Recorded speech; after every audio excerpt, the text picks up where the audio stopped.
Homesteader of the Rockies, and welcome to the Susie Homesteader channel. And we're talking about our above ground pool series, and hopefully you saw our other videos on preparing for your pool setup, setting up your pool, changing out your filters and your pumps, and maintaining your water in your pool through the summer. So the last thing we really have to talk about is just what to do with your pool before winter. So if you live in the Rockies like us, I got to close up the whole thing. And that's another little process other than getting your pool ready for summer. So sometime closer to the winter, I will have a full video for you step by step on how to winterize your pool and close it up. But a couple tips I'll tell you right now that you're going to need in advance.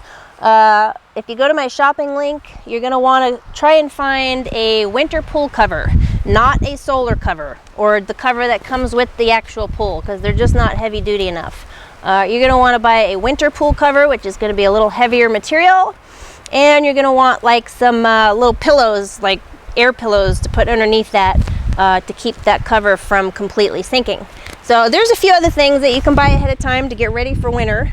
You're also going to need primarily algicide and possibly a few other chemicals that you would also need just for the summertime to close your pool up. So the idea on closing your pool up for winter is pretty much having it perfectly clean and perfectly balanced, just like you do in the summertime, plus a little bit of algicide before you put your covers on. So they do make little winterizing kits and winter pills and just little things that you can buy that are a complete setup for balancing your pool. But for the most part, it's the exact same thing you're going to do to keep your pool the way it should be in the summer, like I said, except adding algicide and a pool cover.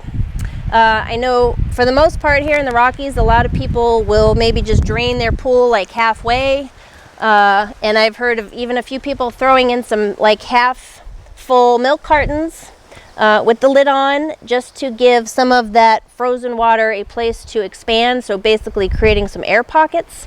I don't really know if you need that or not. If your pool's drained halfway, for the most part your ice is going to go up and out. So there is a little room for expansion with these vinyl pools. They will expand a little bit, but whatever direction it doesn't go out, it will go up.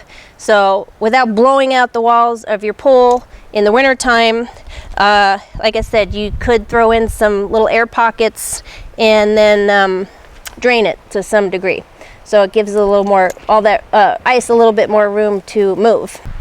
So one other thing too about winterizing your pools for the winter, you're also going to have to winterize your pumps and your filters. The best way that I'd suggest to do that is that you actually bring them indoors. If it's a basement, it's just got to be above freezing.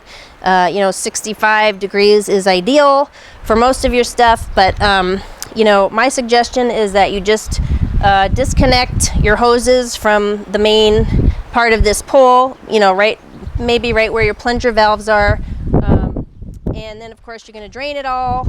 And if you do have an air compressor, you can even blow out whatever water you still think is in there. So anything like a sand filter or a salt water generator, you just want to make sure you've cleaned them and maintained them before you disconnect it.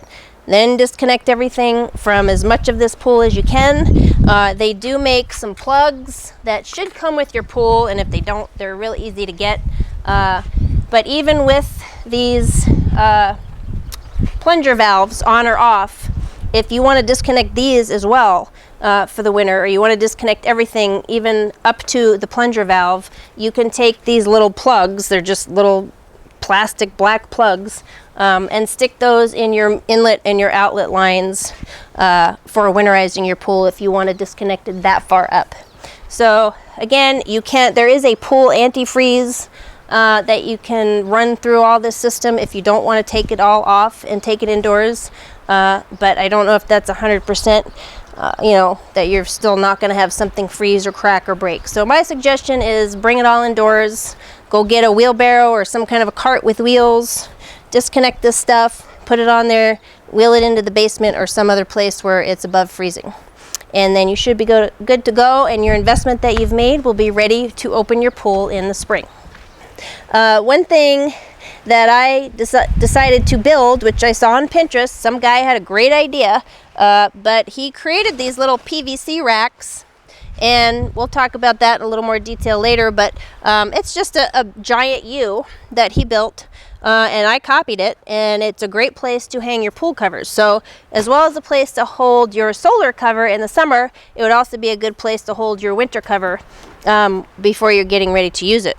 And I even built some of these to put kind of all the way around the pool to hold some of my rafts in also.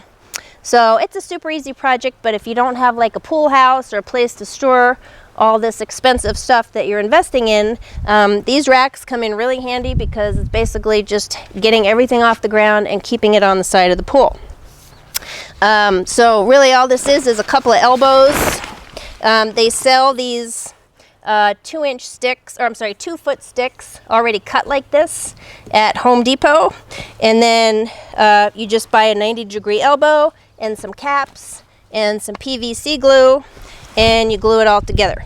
And I decided to cut the bottom half of this rack into a 1-foot piece because I just didn't really need it that wide. So you can do a 2-foot stick here and a 1-foot stick on the bottom. Then just put in your 90-degree elbows, caps, and some clamps. So get some of these hose clamps. Just make sure they're big enough to go around both sections of the leg and the pipe itself, so that you know, it's not just as big as the pipe, it has to go around both of them.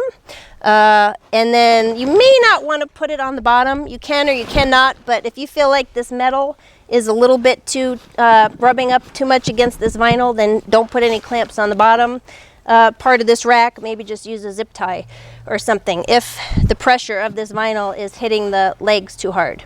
So it does work fine on the top, but on the bottom you might want to just use some zip ties to hold this in place. And they do move around a little bit. I mean, you can really super tighten this, but it doesn't matter. It's just holding up all your covers. So great idea to store stuff for the summer and winter. And again, I will have some more information for you on actually winterizing the pool when we get to winter. So look for that video in a little while. And if you have any questions, come see me on Susie Homesteader of the Rockies website. And we will see you there. See you later. Bye-bye.